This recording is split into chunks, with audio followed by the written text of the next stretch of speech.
Buenas. En esta teoría voy a describir las estructuras involucradas en el proceso de traducción, el orden secuencial en que actúan y la forma o reglas con que lo hacen. En la teoría sobre la estructura del ADN vimos que existen tres lenguajes sobre la molécula de ADN. Uno de estos lenguajes es el lenguaje simplex, el cual está codificado en el orden lineal de los nucleótidos sobre una de las dos hebras de la molécula.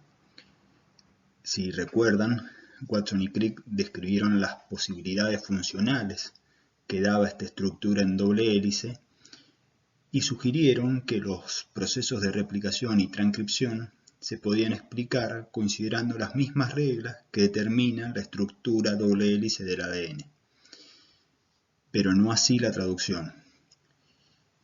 Pero sin embargo, considerando libertad en el orden de los nucleótidos en la secuencia de ADN, era claro que la información para la secuencia lineal de aminoácidos de una proteína estaba codificada sobre la secuencia lineal de nucleótidos sobre una cadena de ADN.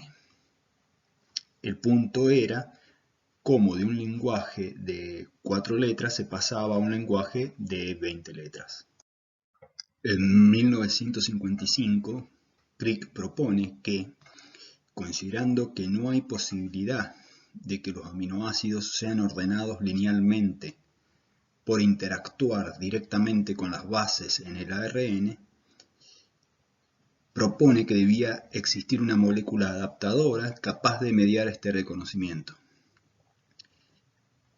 Pero nuevamente, teniendo 4 nucleótidos y 20 aminoácidos, el reconocimiento no es tan lineal en una correlación un nucleótido, un aminoácido, sino que tiene que haber una regla que defina una codificación en los nucleótidos. Así, la traducción es un proceso que es llevado a cabo por componentes físicos, pero que presenta reglas particulares. En esta parte de esta teoría vamos a describir los componentes físicos.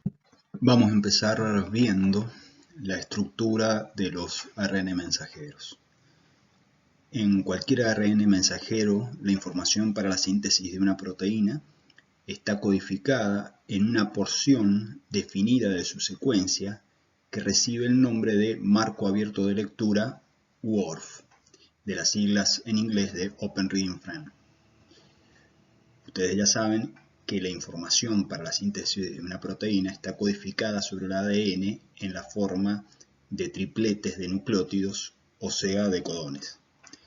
Por lo cual, un ORF es una serie contigua y no solapante de codones que codifican para una secuencia de aminoácidos. Cada ORF comienza y termina en sitios internos dentro del ARN mensajero, por lo cual los extremos de un ORF son distintos de los extremos del ARN mensajero. Y por delante y por detrás de un ORF hay porciones del ARN mensajero que no son traducidas. En procariotas, estas porciones reciben el nombre de regiones intercistolónicas y en eucariotas se las llaman UTR, de regiones no traducidas en inglés. E incluso se diferencian en UTR5' y UTR3' de acuerdo a su posición en el ARN mensajero. En bacterias, el sitio de inicio es el codón AUG y en menor frecuencia GUG y UG, mientras que en eucariotas solo el codón de inicio de un ORF es AUG. Aparte de ser el punto de inicio y por ende codificar para el primer aminoácido, el papel de un codón de inicio es de establecer el marco de lectura para la decodificación de los codones corriente abajo del sitio de inicio. Y esto es porque, siendo la codificación de a tripletes, cualquier secuencia de ADN tiene 3 posibles marcos de lectura que son el resultado de empezar un nucleótido más allá que el previo. Pero solo uno de estas series de codones es la que codifica para la secuencia aminoácido correcta, mientras que las otras dos carecen de un punto de inicio y o de final. Así, el codón de inicio establece cuál es la serie de codones con sentido. En eucariotas, todos los ARN mensajeros contienen un ORF, mientras que los ARN de procariotas frecuentemente contienen muchos ORF, por eso se dice que son policistrónicos. Y cada ORF entonces presenta su propio sitio de inicio y su propio sitio de final de traducción. El componente adaptador que hablaba Crick son los ARN de transferencia o simplemente ARNT. Estos ARN tienen de 75 a 95 ribonucleótidos de longitud y aunque sus secuencias nucleotídicas varíen, todos tienen características comunes. A nivel de secuencia, todos tienen en su extremo 3' el motivo CAA, y esto tiene lógica porque este es el extremo por donde se unen a los aminoácidos. Otra característica es que sus secuencias nucleotídicas contienen múltiples bases modificadas post-transcripcionalmente, que si bien no son esenciales para sus funciones, su ausencia disminuye la tasa de su utilización en la traducción. A nivel de estructura, todos los ARN de transferencia tienen un patrón conservado de regiones monocatenarias y regiones bicatenarias por autoapareamiento que les permiten alcanzar una estructura secundaria particular en forma de trébol y así establecer dominios. Uno de estos dominios es el brazo aceptor, que corresponde al punto de unión de la ARNT al aminoácido y que está formado por el apareamiento de los extremos 5' y 3' de la secuencia de ARNT, pero con la particularidad que el extremo 3' protruye a través de esta estructura en su motivo CAA. Después hay dos brazos llamados brazo D y brazo pseudo-U por la presencia de características de las bases dihidroxiuridina y pseudouridina respectivamente. Y luego está el brazo anticodón, que es el responsable por apareamiento de bases de reconocer los codones sobre el ARN mensajero. Y por último, hay un loop variable en longitud que va de 3 a 21 nucleótidos y que se encuentra entre el brazo del anticodón y el brazo del lazo de pseudouridina. De manera general, todos los RNT adquieren una estructura terciaria particular en forma de una L invertida como resultado de la torsión entre pares de bases apiladas, similar a lo que se observa en la estructura del ADN doble cadena. Y segundo, por enlaces de hidrógenos que se forman entre bases de diferentes brazos. Pero sin embargo, los diferentes ángulos que adquieren los brazos en esta estructura y la protrusión diferencial de algunas bases lleva a que, independientemente de que todos adquieran una misma tipo de estructura, en la estructura de una L invertida, cada tipo de ARNT tenga una estructura terciaria particular. De acuerdo al aminoácido con los que van a ser cargados los ARNT, se pueden agrupar a los ARNT en 20 grupos de isoaceptores, es decir, 20 grupos de ARNTs que reciben el mismo aminoácido. Esto es resultado de la redundancia del código genético. La pertenencia de cada RNT a uno de estos grupos puede estar determinada en algunos casos por la presencia de una base particular en la secuencia del anticodón o de las tres bases, en el caso, por ejemplo, de la metionina, que solo una RNT es portador de este tipo de aminoácido. Otra particularidad que define la pertenencia a este grupo puede ser un par de bases apareadas en el brazo aceptor o la presencia de una base discriminadora entre el tallo aceptor y el extremo CAA. Estas características, de manera conjunta o individualmente, son las que son reconocidas por las aminoacil ARNT sintetasas, que son las enzimas encargadas de cargar los aminoácidos a los ARNT. Las aminoacil ARNT sintetasas son las enzimas encargadas de cargar los aminoácidos en los ARNT. Existe una aminoacil ARN sintetasa por cada tipo de aminoácidos, pero en la mayoría de los casos, cada sintetasa carga su aminoácido a más de un tipo de ARNT, es decir, que no hay una aminoacil ARN sintetasa por cada tipo de ARNT, sino que cada sintetasa reconoce y carga a los ARNT de acuerdo al grupo isoaceptor al que pertenecen. Hay dos clases de sintetasas, las cuales se diferencian por unir al aminoácido al 2'-oxidrilo del ARNT o al 3'-oxidrilo del ARNT. Las primeras de estas, las que unen al 2'-oxidrilo, generalmente son monoméricas, mientras que las que lo unen al 3'-oxidrilo de la ribosa del ARNT son típicamente diméricas o tetraméricas. La carga de los aminoácidos a los ARNT se dan en dos pasos. En el primer paso, un aminoácido se une mediante una reacción de adenilación con un ATP para convertirse en un aminoacil adenilato con la liberación de pirofosfato. El segundo paso, el aminoácido adenilado es transferido al extremo 3' del ARNT por su unión a su 2' o 3' oxidrilo, dependiendo del tipo de sintetasa que sea, y de esta unión hay una liberación de un AMP. Veamos ahora la estructura de los ribosomas.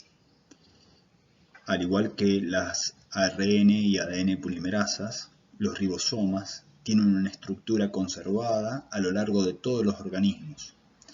Si bien el tamaño y composición de moléculas de ARN y proteínas es diferente entre procariotas y eucariotas y también diferente con ciertas organelas. Cada ribosoma está formado por dos unidades.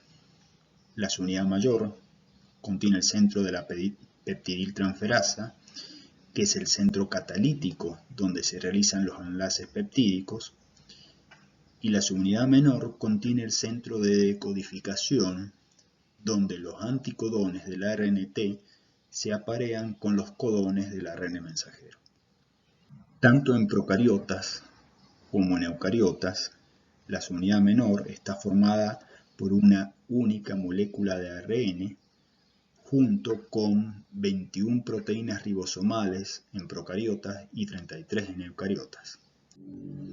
Mientras que la subunidad mayor en procariotas está formada por 2 moléculas de ARN y 31 proteínas ribosomales, y en eucariotas está formada por 3 moléculas de ARN y 49 proteínas ribosomales. Aunque en los ribosomas hay más proteínas ribosómicas que moléculas de ARN ribosomal, más del 60% de la masa del ribosoma corresponde al componente ARN. Y estos ARN ribosomales no tan solo cumplen funciones estructurales sobre los ribosomas, sino que directamente son los responsables de las funciones principales de los ribosomas. Así, por ejemplo, el centro de la peptidiltransferasa está compuesto casi en su totalidad por ARN, o por ejemplo los apareamientos codón-anticodón están mediados por las moléculas de ARN de las unidades menores. Si bien es verdad que estas actividades catalíticas de los ARN ribosomales las realizan en asociación con proteínas ribosomales, es decir, que si bien ellas realizan las acciones, no lo hacen de manera autónoma. Una demostración del papel principal de las moléculas del ARN ribosomal en los ribosomas y el papel secundario de las proteínas es el hecho de que la mayoría de las proteínas ribosómicas se encuentran en la periferia de la estructura del ribosoma y no en su interior. Solo algunos dominios de algunas proteínas llegan al núcleo de cada una de las subunidades, donde principalmente tienen funciones estabilizadoras de la estructura terciaria de los ARN ribosomales al bloquear las cargas negativas del esqueleto azúcar-fosfato de las secuencias de ARN ribosómico. Durante cada ciclo de elongación de una cadena polipeptídica, el ribosoma tiene que albergar al menos dos ARN de transferencia, uno el que está unido a la cadena que está siendo sintetizada y el otro al nuevo aminoácido que se va a unir a esta cadena. Así el ribosoma tiene dos sitios específicos para estos ARN de transferencia, uno llamado sitio A, que es el sitio ocupado por el ARNT que porta el aminoácido nuevo, es decir, el aminoácido ARNT, y un sitio llamado sitio P, que es el sitio ocupado por el último ARNT al cual está unida la cadena polipeptídica en crecimiento, o sea, el peptidil ARNT. Pero además hay un tercer sitio, que es el sitio E, que es el sitio ocupado por el ARNT que quedó no cargado después de que la cadena polipeptídica en crecimiento se haya transferido al aminoácido ARNT. Los espacios de cada uno de estos sitios quedan formados por la unión de las dos unidades del ribosoma. Así, los extremos 3' de los ARN de transferencia, el extremo que está unido al aminoácido, en el caso de los ARNT que estén presentes en los sitios A, o el extremo que está unido a la cadena polipeptídica, en el caso del ARNT de transferencia que esté en los sitios P, están albergados en la subunidad mayor del ribosoma, mientras que los brazos anticodones de los ARN de transferencia se encuentran albergados en la subunidad menor. Fíjense en la figura inferior de la derecha que en el ribosoma los ARNT no quedan incluidos dentro de una estructura que podríamos pensarla en forma de caja, sino que tienen una posición lateral, en donde solo sus extremos 3', o sea, los unidos a los aminoácidos, tienen una posición más interna sobre los ribosomas, acercando así los aminoácidos al centro catalítico, es decir, al centro peptidiltransferasa, que en la figura está marcada con un círculo rojo. Además, hay dos canales, uno corresponde al del ARN mensajero, que está ubicado sobre la subunidad menor del ribosoma y que es tan estrecho que solo puede albergar una molécula de ARN que no presente estructuras secundarias. Es por eso que, como vimos en el caso de la regulación de la expresión del operón triptofano, la formación de estructuras secundarias fuertes, como un atenuador, pueden detener el avance de los ribosomas. El otro canal es el de salida del polipéptido, el cual está localizado en la subunidad mayor del ribosoma y, como en el caso del canal del ARN mensajero, su grosor es tan estrecho que solo permite que la cadena polipeptídica que se va generando adquiera solo estructura secundaria del tipo alfa hélice pero no permite que se pliegue sobre sí mismo, como es en el caso de las estructuras de lámina beta. Ahora veamos cómo es el proceso de traducción en sí.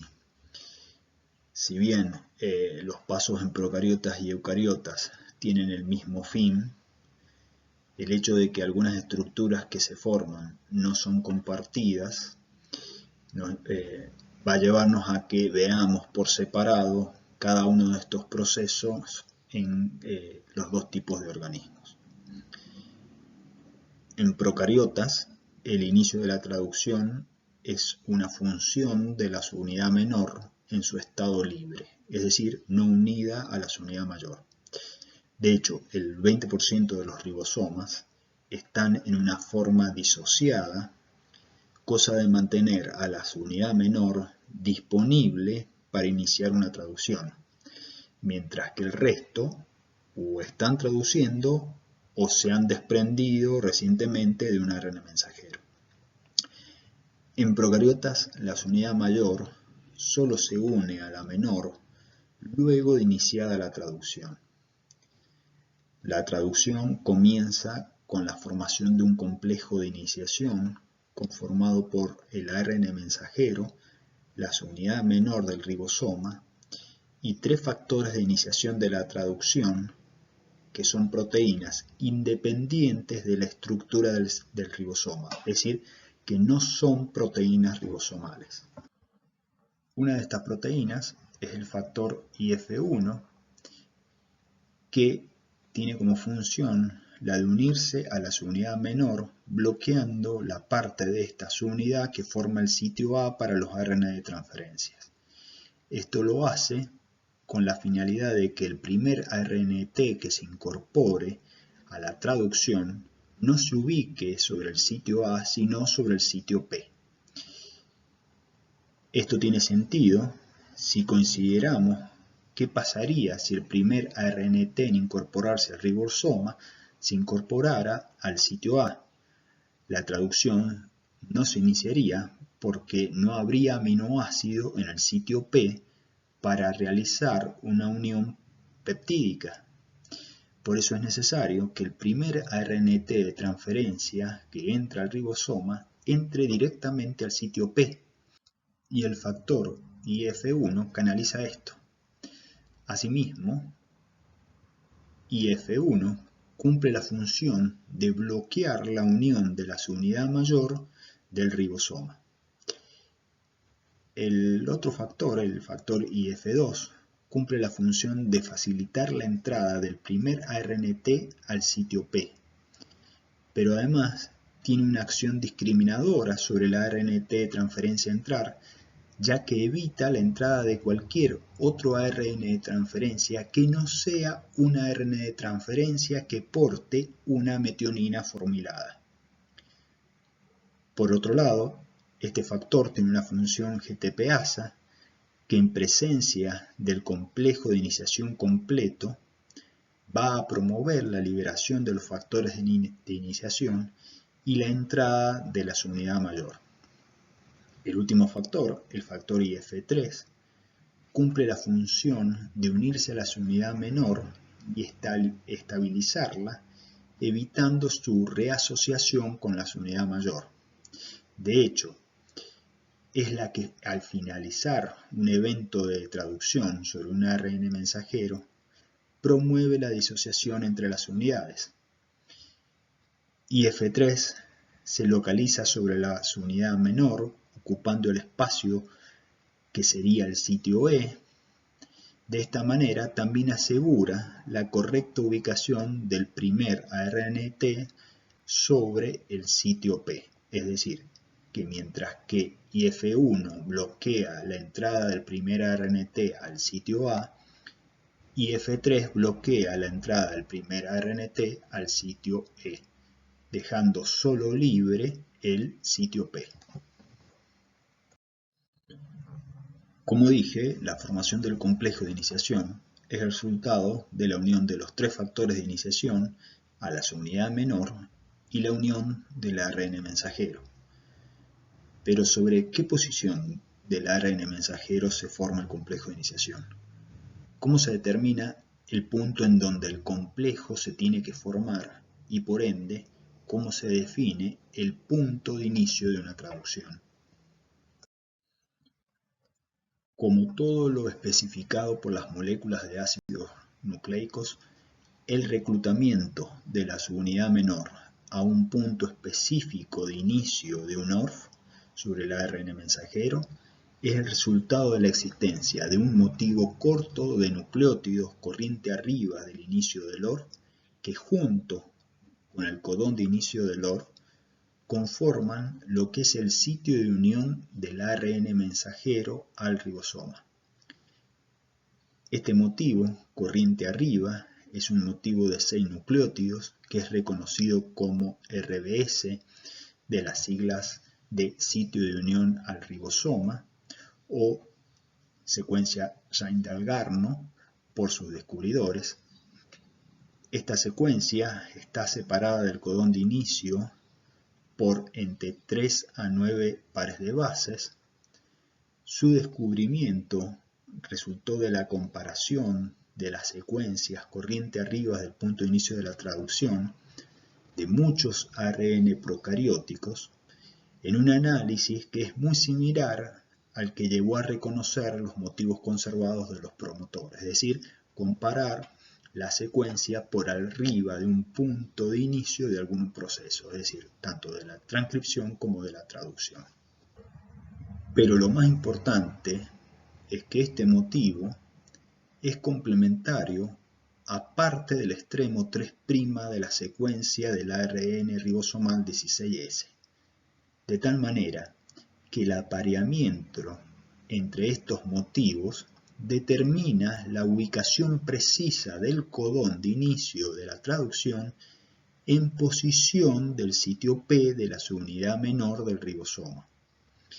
Incluso, como pasa en todos los casos de señales de reclutamiento de complejos sobre moléculas de ácidos nucleicos, el grado de complementariedad entre el motivo Shine-Dalgarno de un ORF con el ARN16S y la distancia de este motivo en relación al codón de inicio de la traducción determina la eficiencia con que es reconocido el inicio de un ORF y por ende su tasa de traducción.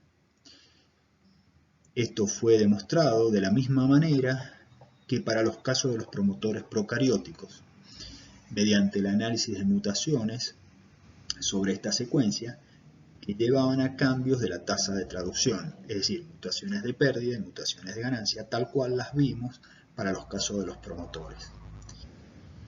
Y también cómo estas mutaciones sobre el ARN podían ser complementadas por mutaciones en el ARN16S.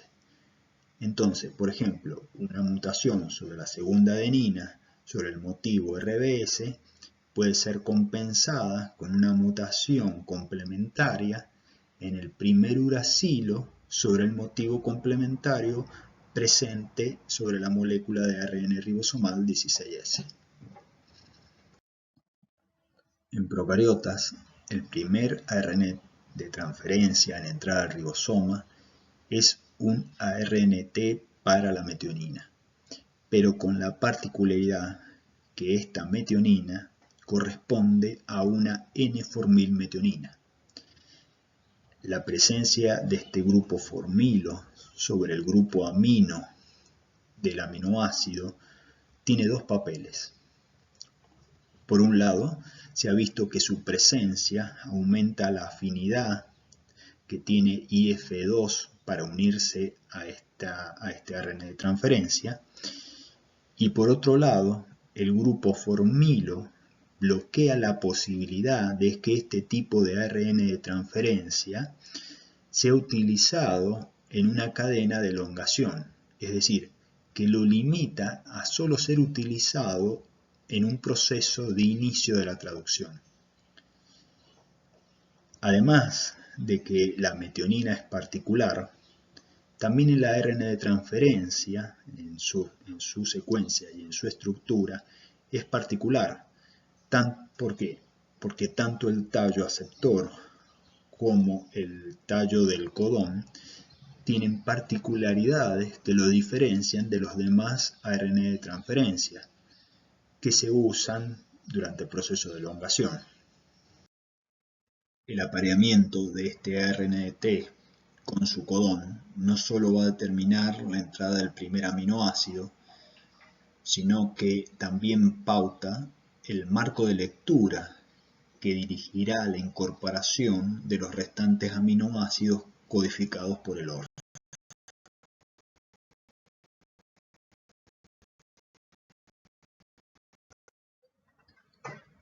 Una vez que el ARN mensajero se posiciona sobre el sitio P y el ARNT iniciador realiza apareamientos con el codón de iniciación, se activa la entrada de la subunidad mayor del ribosoma.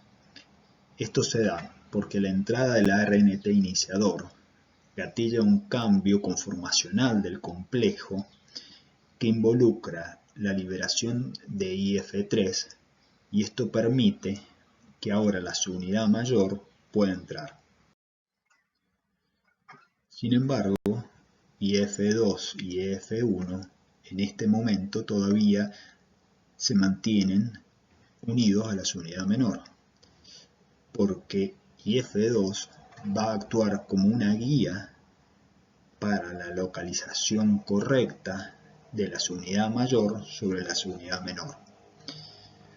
Cuando se completa, y recién cuando se completa la unión de la subunidad mayor con la subunidad menor, se activa la actividad GTPasa de IF2, pasando ahora de estar unida de un GTP a estar unida a un GDP. Esto determina un cambio de afinidad de IF2 por el ribosoma, llevando a que ahora sí salga del ribosoma, arrastrando a IF1. Y entonces ahora sí quedando el ribosoma listo para la entrada del segundo aminoácido. Es decir, teniendo el ribosoma un sitio A sin factores.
En eucariotas, el inicio de la traducción tiene diferencias que se centran en la forma en que el complejo de iniciación se une al ARN mensajero y en la forma en que se reconoce el codón de iniciación. Primero es que la subunidad menor no es reclutada directamente al inicio del OR, sino que es reclutada al extremo 5' capeado de los ARN mensajeros y desde allí se dirige en sentido 5' a 3' hasta llegar al inicio del ORF. Este proceso se llama escaneo y tiene una implicancia radical, porque a diferencia del inicio de la traducción en procariotas, el hecho de que los ribosomas en eucariotas entren por el extremo 5' del mensajero y se desplacen hasta el primer inicio del ORF, determina que solo el primer ORF de un ARN mensajero sea traducido, por lo cual tiene sentido que todos los mensajeros eucarióticos sean monocitrónicos. Una segunda diferencia es que la unión del ARNT iniciador a la subunidad menor del ribosoma se da antes de que la subunidad menor se una al ARN mensajero. Es decir, que independientemente del futuro apareamiento del ARNT iniciador al codón de inicio, el ARNT iniciador ya forma parte del complejo de preiniciación de la traducción, que entonces ahora recibe el nombre de complejo 43S. Otra diferencia en relación al ARNT iniciador es que este es un ARNT específico para el inicio de la traducción, pero no está cargado, como en el caso de los procariotas, con una metionina formilada, sino que está cargado con una metionina que es idéntica a cualquiera de las otras metioninas que estén presentes dentro del ORF. Es decir, que en este caso, la diferencia entre un aminoacil ARNT iniciador de 1 de elongación radica completamente en la parte de la molécula de ARNT. La última diferencia es que, como en todos los procesos de eucariotas, la cantidad de factores involucrados es mayor. Es así, por ejemplo, que previo al inicio, la subunidad menor se encuentra asociada a 4 factores: el IF1, EIF1A, EIF3 e IF5. El EIF1, el EIF1A y el IF5 previenen la unión de la subunidad mayor y también que el ARNT iniciador ocupe el sitio A.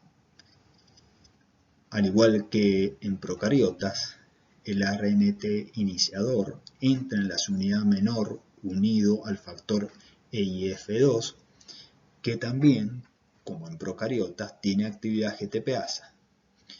Una vez que el factor IF2 posiciona al ARNT iniciador en el sitio P, queda conformado el complejo de preiniciación 43S. Paralelamente, en un proceso totalmente separado, el factor de iniciación EIF4E se une al extremo 5' capeado de los ARN mensajeros, lo que hace que además se reclute al CAP, al factor IF4G y al factor EIF4A, que se unen tanto a EIF4E como al ARN mensajero. Luego de la entrada del factor EIF4B, se activa la actividad helicasa de EIF4A, lo que lleva a que se desarmen las posibles estructuras secundarias sobre el extremo 5' del mensajero. Una vez que el ARN mensajero esté totalmente desestructurado, el factor EIF4G interacciona con el factor EIF3 y recluta al complejo de preiniciación 43S para formar un nuevo complejo llamado complejo de preiniciación 48S.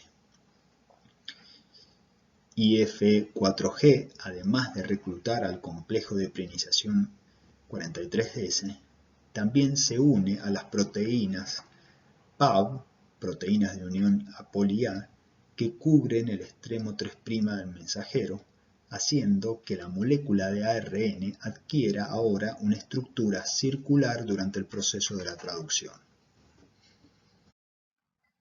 Una vez formado el complejo de preiniciación 48S, empieza el desplazamiento en dirección 3' sobre el ARN mensajero para encontrar el inicio del ORF.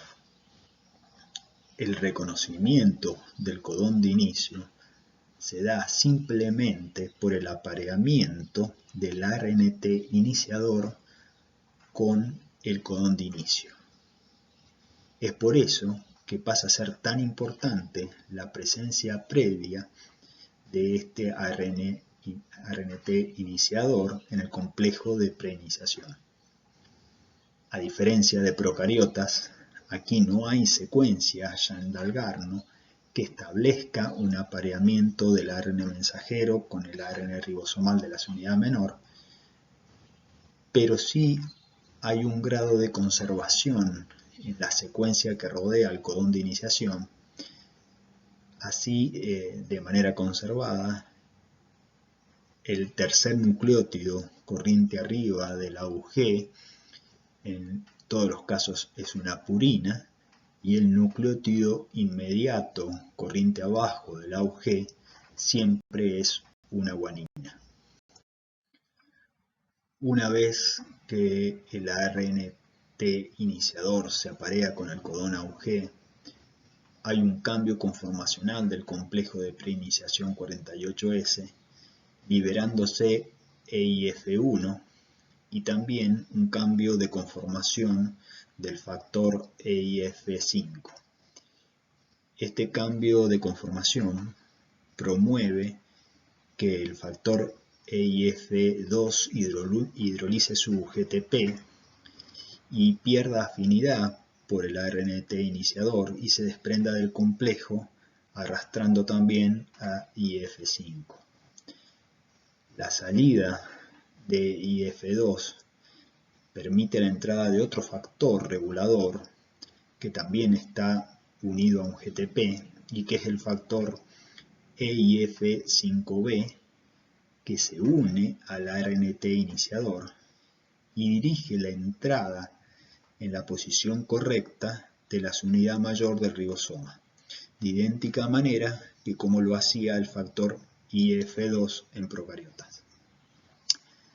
También como en procariotas, la entrada de la unidad mayor provoca la hidrólisis del GTP unido a IF5B, lo cual cataliza la liberación del resto de los factores. Como resultado de todos estos pasos, el aminoácido ARNT iniciador está en el sitio P, o en el ahora complejo de iniciación 80S, o sea el ribosoma completo, que ahora está listo para aceptar un ARNT cargado que entre en el sitio A y se forme el primer enlace peptídico. Una vez que el ribosoma entero está ensamblado y el primer nucleótido está en el sitio P, empieza la fase de elongación. La incorporación del segundo aminoácido, como también la del resto de los aminoácidos de la cadena, consta de 3 pasos. El primero corresponde a la entrada del aminoácido ARNT al ribosoma.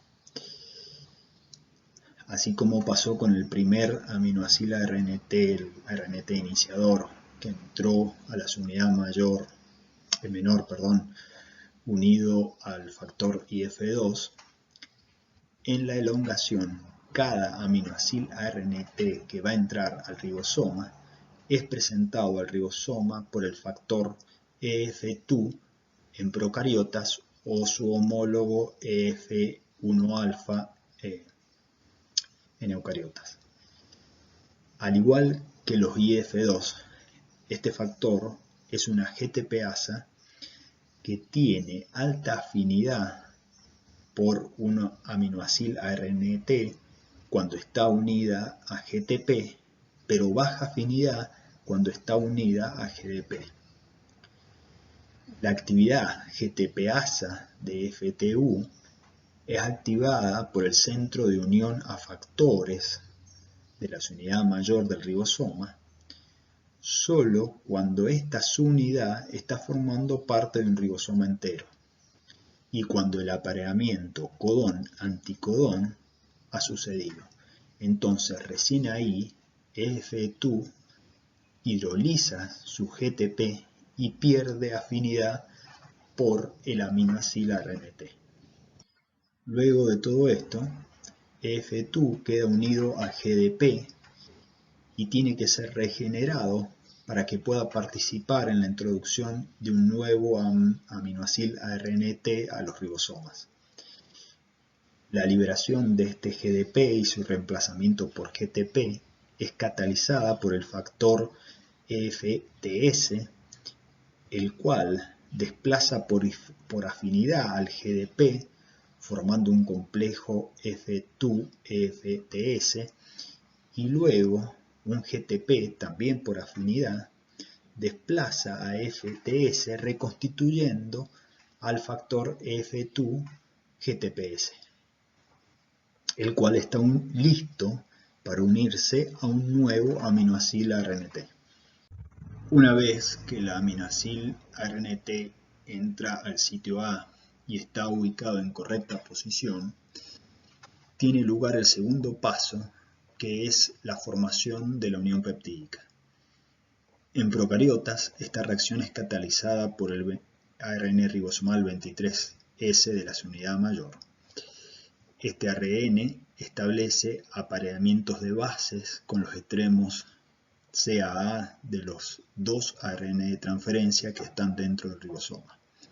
Es decir, entre el ARN de transferencia que está en el sitio P y el que está en el sitio A, haciendo que el grupo amino del aminoácido del sitio A quede próximo al grupo carboxilo del aminoácido del sitio P y entonces lo ataque. Este ataque se da porque el grupo oxidrilo unido al carbono 2 del azúcar del último nucleótido del ARNT en el sitio P le transfiere su hidrógeno al oxígeno unido al carbono 3 del mismo nucleótido. Al quedar libre el oxígeno del carbono 2 con un electrón libre, acepta un protón del grupo amino del aminoácido del sitio A, de tal manera que ahora el nitrógeno de este grupo amino queda excitado y ataca al carbono del grupo carboxilo del aminoácido del sitio P, formándose la unión peptídica. El resultado de esta reacción es que ahora la cadena polipeptídica está unida al ARNT que está en el sitio A y el ARNT presente en el sitio P está descargado. Por lo cual, para que pueda entrar un nuevo aminoácido ARNT, el ARNT del sitio P tiene que pasar al sitio E y el del sitio A tiene que pasar al sitio P. Y al mismo tiempo, el ARN mensajero se tiene que correr 3 nucleótidos para presentar un nuevo codón. Todos estos eventos involucran el tercer paso, que se llama el paso de translocación. Este paso de translocación a nivel del ribosoma se da de manera independiente en cada una de las dos unidades. Como el extremo 3' del ARN de transferencia del sitio A ahora está unido a la cadena polipeptídica que se ubica o que sale del ribosoma desde el sitio P, el ARNT del sitio P ahora no tiene aminoácido.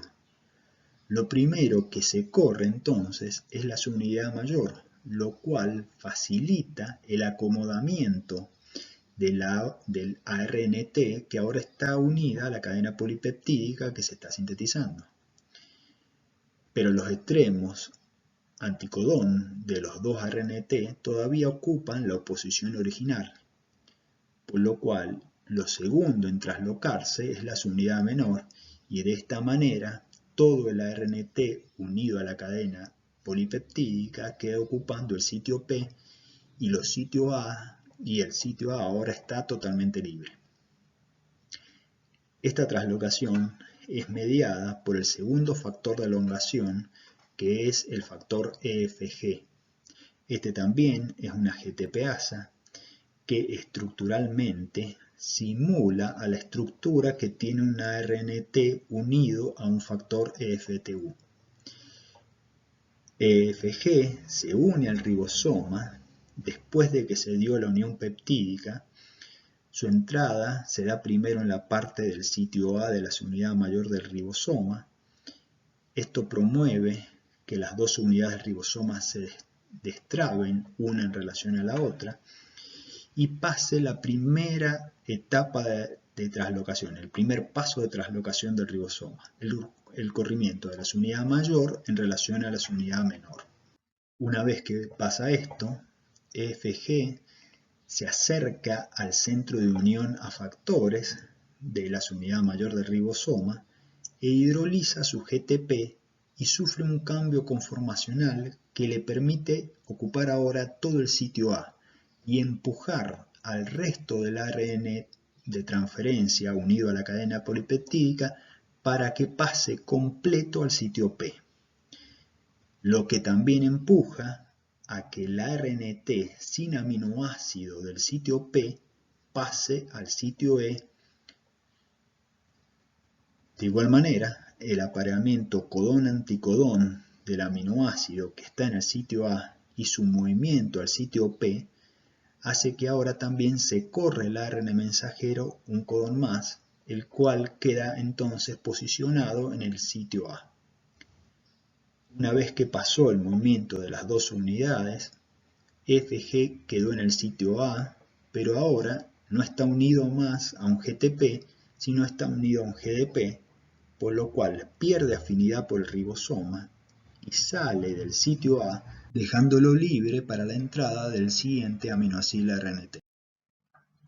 El ciclo de incorporación de aminoácido RNT al ribosoma, la formación de una unión peptídica y la traslocación se repite hasta que uno de los tres codones de stop entran al sitio A. A diferencia de la iniciación, el reconocimiento de un codón de stop no es llevado a cabo por un ARNT, sino por un último tipo de factores traduccionales que se llaman factores RF, de las siglas en inglés de factores de liberación. Hay dos tipos de estos factores. Los factores de la clase 1 son los que primero intervienen en la terminación y son los encargados de reconocer el codón de stop y catalizar la liberación del péptido. Al igual que los factores EFG, los factores de liberación tienen una estructura que imita a un aminoácido RNT unido a un factor EFTU. A tal punto que en todos los factores de liberación de la clase 1 hay dos motivos de 3 aminoácidos cada uno que interaccionan con las mismas posiciones que lo hace una RNT de transferencia. Así, uno de estos motivos conforman lo que se llama un péptido anticodón, el cual reconoce e interactúa con el codón de stop. En la figura de la izquierda lo van a ver como el punto amarillo sobre el factor verde claro. Y el otro, que es el motivo GGQ, que se llama así por estar formado por los aminoácidos glicina, glicina y glutamina, y que está en el extremo opuesto del factor y en la figura aparece como un punto rojo. Este último dominio es el que entra en contacto con el centro de la peptidiltransferasa y se cree que es el que está involucrado en la hidrólisis y liberación de la cadena polipeptídica. Los otros factores de liberación son el de la clase 2, que es el factor RF3. Este factor también está unido a GTP, pero tiene un perfil de afinidad en relación al GTP invertido en relación al resto de los factores. Así, RF3 libre tiene más afinidad por el GDP que por el GTP. y unido a GDP se une al ribosoma cuando los factores de la clase 1 están en el sitio A. Cuando se produce la liberación del péptido, un cambio conformacional del ribosoma y del factor de la clase 1 induce el cambio del GDP por GTP, lo que hace que ahora el factor RF3 tenga más afinidad por el ribosoma que por los factores de la clase 1, lo que lleva a que el ribosoma haga un paso de traslocación desplazando al factor de la clase 1 del ribosoma. La salida de este factor de la clase 1 permite entonces que el factor RF3 llegue al centro de unión a factores del ribosoma y se promueva la hidrólisis del GTP, lo que hace que ahora el factor RF3 también se libere del ribosoma. Una vez que se liberó la cadena polipeptídica y los dos primeros factores de terminación, el ribosoma tiene libre el sitio A, pero aún tiene un ARNT descargado, desacetilado, en el sitio P y otro en el sitio E, y todavía está unido al ARN mensajero. La descomposición de este complejo está catalizado por un tercer factor de terminación, que es el factor RRF, que viene de factor de reciclado del ribosoma, el cual trabaja conjuntamente con los factores de elongación EFG y el factor de iniciación IF3. Pero ¿qué tiene que ver un factor de elongación en un proceso de terminación? Lo que pasa es que, como los otros dos factores de terminación, RRF también tiene la forma de un ARN de transferencia y entra al sitio A imitando a un ARN de transferencia. Entonces, viene EFG y promueve una traslocación como si estuviera en una etapa de elongación. Entonces empuja a RRF al sitio P y este a su vez empuja a los ARNT no cargados que están en el ribosoma. Una vez que EFG cataliza esta traslocación, alcanza el centro de unión a los factores del ribosoma e hidroliza su GTP, por lo cual pierde afinidad por el ribosoma y se desprende. Esto también hace que se libere RRF y ahora el complejo ribosómico queda constituido nada más que por el ribosoma más el ARN mensajero, que entre sí no tienen nada de afinidad y que además entra IF3 que promueve la separación de las unidades, por lo cual se termina desarmando toda la estructura del ribosoma. Hasta aquí vimos todo lo referente a los componentes físicos y los pasos de la traducción. Nos quedan ver las reglas que gobiernan este proceso. Eso lo vamos a ver en la otra parte de esta teoría. Pero por último les pido que completen estos conceptos o esta teoría con la lectura de los temas regulación de la traducción.